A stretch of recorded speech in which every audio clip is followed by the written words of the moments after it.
Class 10, Geography, Chapter Waste Generation and Management. This is the second part of this chapter. In this chapter, we will study about methods of safe disposal of waste. The source of waste, its composition, texture and nature differ from place to place.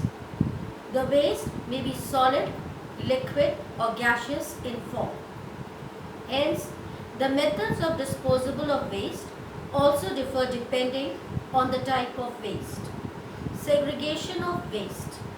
The waste from residential areas, hotels and restaurants, office complex and commercial areas must be segregated at source into different categories of biodegradable and non-biodegradable waste. Biomedical waste and industrial waste must not be mixed with municipal solid waste consisting of biodegradable garbage. Waste must be segregated into vegetable fruits, leaves and garden waste, glass and paper waste at source. The toxic or non-biodegradable chemicals and electronic waste must be treated separately.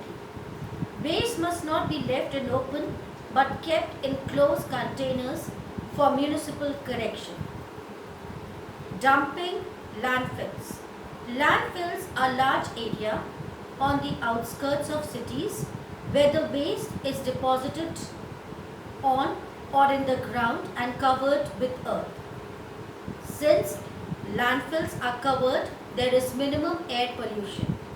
However, it is difficult to maintain large landfills in view of the increasing overcrowding of cities due to growing population.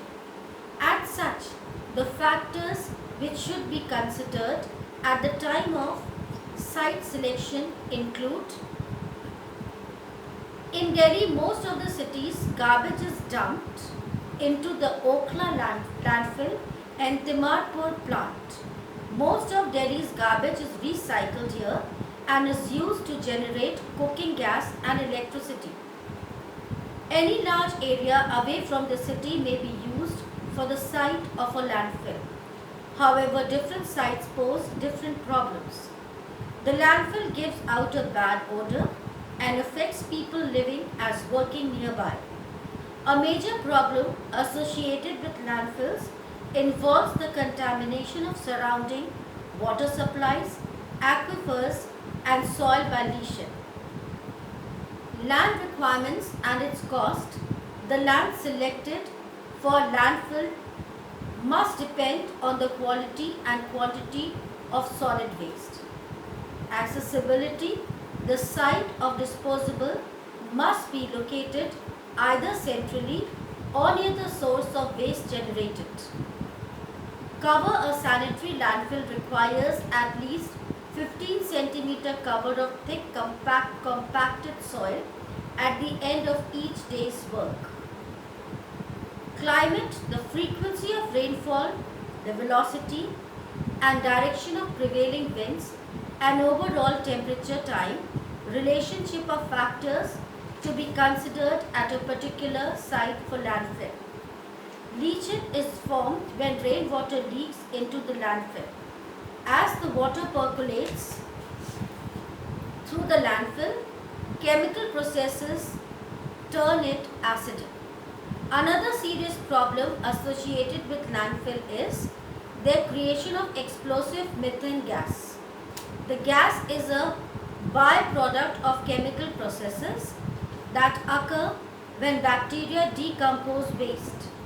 This gas can leak into the surrounding soil, damaging plants. Composting. Compost is biodegradable organic waste like tree leaves, vegetable peels and discarded food items converted into useful manure. Garden waste like leaves, twigs, grass clippings, fruit peels and vegetable peels, etc. are dumped into a pit. The pit is covered with soil. Process of composting involves decomposition of organic waste into humus known as compost, which is a good fertilizer for the plants. Earthworms are added in the compost pit to help convert the waste and decompose organic matter. Their droppings also enrich the compost. This method is called vermicomposting. Process of composting. There are two ways of making compost. Without oxygen in air, that is anaerobic, and with the help of oxygen in air, aerobic. Anaerobic processes are not developed commercially but are receiving more attention as they do not require aeration and are less prone to odor production. This process produces biogas consisting of methane and carbon dioxide. The biogas can be used in energy production and as a soil conditioner superior to aerobic compost. Biogas contains 55% methane and 45% carbon dioxide. Three types of microorganisms are involved in the process of composting: bacteria, fungi, and anti-mycetes. Advantages of composting. There are many benefits that result from the process of composting. Conversion of organic waste into valuable fertilizers, reduction of the quantity of waste to be disposed by householder, recycling of organic materials and nutrients back into the soil.